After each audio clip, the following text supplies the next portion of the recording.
Hello students, as I told you yesterday, next video will be of models in grammar. So I will teach you today models. We will solve the exercise. What are models? First we will come to know.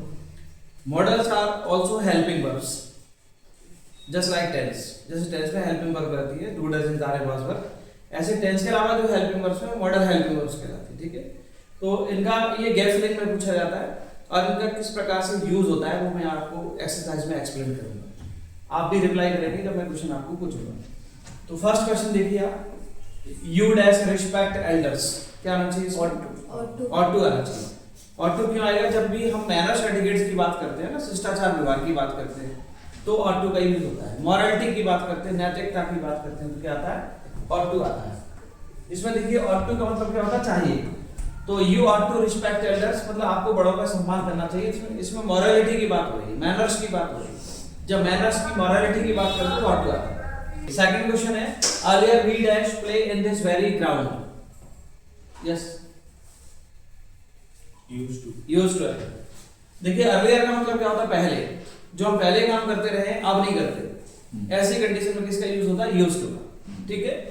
Earlier we used to play in this very ground, पहले हम इसी ground में खेला करते थे। इसका मतलब अब नहीं खेलने जाते, वहां से निकल रहे थे तो आपने बता दिया, ठीक है?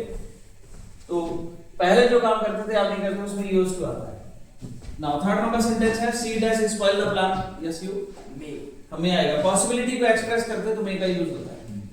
और प्रेजेंट की पॉसिबिलिटी होगी तो मे आ जाएगा, पास्ट की पॉसिबिलिटी होती तो माइट का यूज करते हैं। तो यहां पर आप मे का यूज कर देंगे, सी में spoil the plan.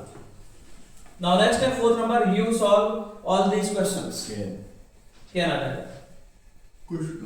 Can you solve all these questions? तो जब हम एबिलिटी कैपेसिटी के बारे में बात करते हैं, योग्यता क्षमता की बात करते हैं, एबिलिटी कैपेसिटी की बात करते हैं तो कैन का यूज होता है। Can you solve all these questions? तो इसमें आप किसी से पूछ रहे हैं कि आप इन सभी क्वेश्चंस को सॉल्व करेंगे तो ये उसकी एबिलिटी कैपेसिटी पर क्वेश्चन हो रहा है, इसलिए कैन का यूज होगा, ठीक है? फिफ्थ नंबर है, one dash do once duty. क्या आना चाहिए? मस्ट आना चाहिए, क्योंकि हमारी जो ड्यूटी है वो तो हमको जरूर करना चाहिए, है ना? वो तो करना ही पड़ती है, तो इसमें मस्ट का यूज होगा। जब भी हम रूल्स रेगुलेशन की बात करें, ड्यूटी की बात करें तो मस्ट का यूज होगा, ठीक है? लॉ एंड ऑर्डर की बात करें, नियम कानून की बात करें, रूल्स रेगुलेशन की बात करें, ड्यूटी की बात करें तो मस्ट आता है। सिक्स नंबर है, children dash playing in the park should be. अगर वर्ब का आईएनजी फॉर्म लिखा हुआ है तो मॉडल के साथ में बी आना कंपलसरी है, तभी आईएनजी आता है, ठीक है ना? तो इसमें देखो आईएनजी लिखा है, इसका मतलब मॉडल के साथ बी आना कंपलसरी है, तो शुड बी आंसर इसका करेक्ट होगा। नाउ सेवंथ नंबर है, students just done home task. Should have आएगा। अगर वर्ब का थर्ड फॉर्म दे रखा है तो मॉडल के साथ हैव आना कंपलसरी है, ठीक है? तो हैव वाला मॉडल ये आपका करेक्ट आंसर हो जाएगा, शुड हैव। अगर आईएनजी दे रखा है तो क्या आएगा? बी आएगा, शुड बी, मस्ट बी, इस तरह से ना। और यदि थर्ड फॉर्म दे रखा है तो क्या आएगा? हैव आएगा, शुड हैव, वुड हैव, इस तरह से। तो शुड हैव आंसर करेक्ट हो जाएगा। एट्थ नंबर है, they dash bear the loss in this business may have to. उन्हें इस बिजनेस में घाटा सहन करना पड़ सकता है, ठीक है? तो पॉसिबिलिटी में कंपल्सन की बात करते हैं तो मे हैव टू आता है। पॉसिबिलिटी में कंपल्सन तो मे हैव टू, प्रेजेंट में कंपल्सन तो has to have to, past में कंपल्सन तो हैड टू। तो अभी इसमें पॉसिबिलिटी में कंपल्सन हो रहा है, संभावना में मजबूरी व्यक्त कर रहे हैं तो इसमें मे हैव टू आएगा। They may have to bear the loss in this business, उन्हें इस बिजनेस में घाटा सहन करना पड़ सकता है, पॉसिबिलिटी है। नाइन्थ नंबर है, we dash finish this work today itself. हां देखो आज ही फिनिश करना है, इसका मतलब प्रेजेंट की कंपल्सन है, प्रेजेंट की मजबूरी है, इसके लिए आपको हैज टू हैव टू लगाना पड़ेगा। वी के साथ क्या आता है? हैव टू, तो आप इसमें हैव टू का यूज कर लेंगे, वी हैव टू, है ना? We have to finish this work today itself, हमें यह काम आज ही फिनिश करना है। नेक्स्ट है 10 number, I dash all that question. That question, that का मतलब पास्ट होता है, इसका पास्ट क्या होता है? दैट होता है, तो आप इसमें कुड का यूज करेंगे। और दिस क्वेश्चन लिखा रहता है तो हमारे सामने क्वेश्चन होता है तो हम कैन का यूज कर देते, लेकिन दैट क्वेश्चन का मतलब हमारे सामने नहीं है, मतलब क्वेश्चन आपने देखा था तो आप कह रहे हैं कि मैं उस क्वेश्चन को सॉल्व कर सकता था, तो इसमें कुड आएगा, ठीक है? नाउ नेक्स्ट है 11 number, if he works hard he dash succeed. हां देखो प्रेजेंट टेंस और फ्यूचर टेंस का कॉम्बिनेशन होता है कंडीशन वाले में, subject plus V one consonant से प्रेजेंट इंडेफिनिट, तो नेक्स्ट वाले विल या शैल आएगा तो इसमें विल आएगा, ठीक है? प्रेजेंट फ्यूचर का कॉम्बिनेशन होता है। If he works hard he will succeed. 12 number लिखा है if you did practice you dash win the match would I. First वाला देखो पास्ट में है, subject plus V two, do का सेकंड फॉर्म डिड होता है। फर्स्ट पास्ट में है तो नेक्स्ट भी पास्ट में होना चाहिए, तो विल का पास्ट क्या हो जाता है, वुड हो जाता है, तो इसका वुड आंसर करेक्ट होगा। पास्ट पास्ट का कॉम्बिनेशन होता है, प्रेजेंट प्रेजेंट हो सकता है, प्रेजेंट फ्यूचर का कॉम्बिनेशन हो सकता है। Now we will solve the second exercise, so look at the white board. First sentence, people dash follow the traffic rules, yes you must आएगा। देखो जब भी रूल्स रेगुलेशन की हम बात करते हैं तो मस्ट का यूज होता है। लॉ एंड ऑर्डर की बात करें, जिसको मानना जरूरी होता है उसमें क्या आता है, मस्ट आता है, मस्ट भी जरूर, ठीक है ना। People must follow the traffic rules, लोगों को ट्रैफिक रूल्स को जरूर फॉलो करना चाहिए, रूल्स रेगुलेशन फॉलो करने के लिए होता है, इसलिए मस्ट आएगा। I dash solve the whole paper if I had got some more time, could have आएगा। देखिए जब आप किसी काम को कर सकते थे लेकिन किसी रीजन से आप नहीं कर पाए तो ऐसे में कुड हैव का यूज होता है, ठीक है ना। देखो इसमें लिखा है कि यदि मुझे थोड़ा सा टाइम और मिल जाता तो मैं कर सकता था, लेकिन टाइम की कमी पड़ गई, इस कारण से वो काम आपका नहीं हो पाया, इसलिए इसमें कुड हैव का यूज होगा। जब कोई काम कर सकते थे किसी रीजन से नहीं कर पाए तो कुड हैव आता है, ठीक है। I could have solve the whole paper if I had got some more time.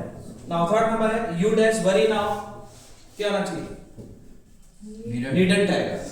देखो एक सेंटेंस में डबल वर्ब्स आती है, देखो ये वरी मींस क्या होता है, चिंता करना, ये वर्ब है, और नीड जो है ना वो सेमी मॉडल होता है, नीड भी एक वर्ब होती है।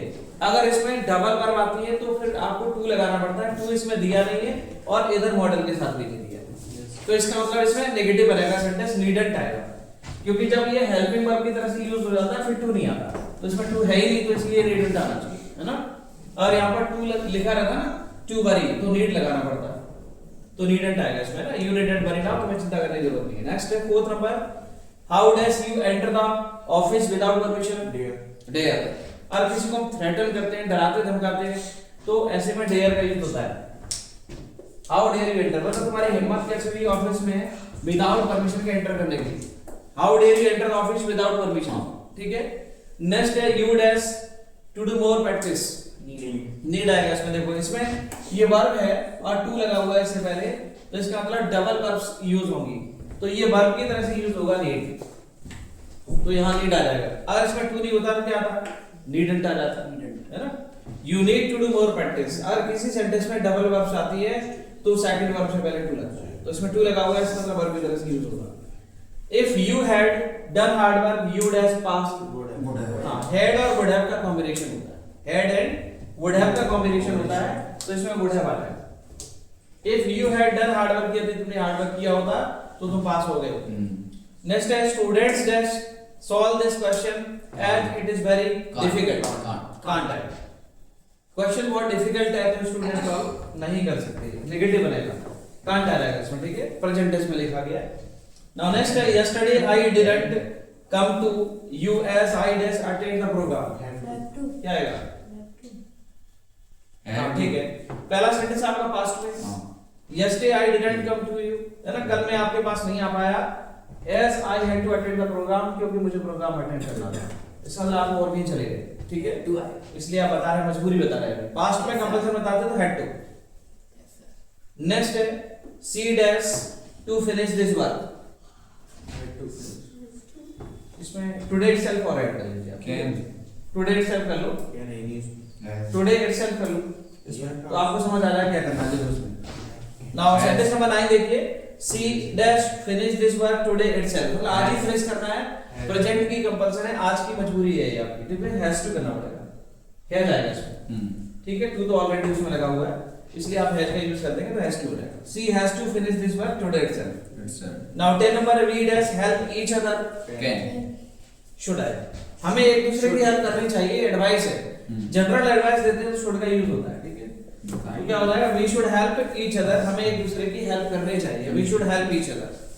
Now the models topic has finished, है ना। अगर आपको ये कम समझ में आए तो आप वीडियो वॉच करना, देखना इसको again and again. Now I will teach you next topic tomorrow, that will be on voice, ठीक है, थैंक यू।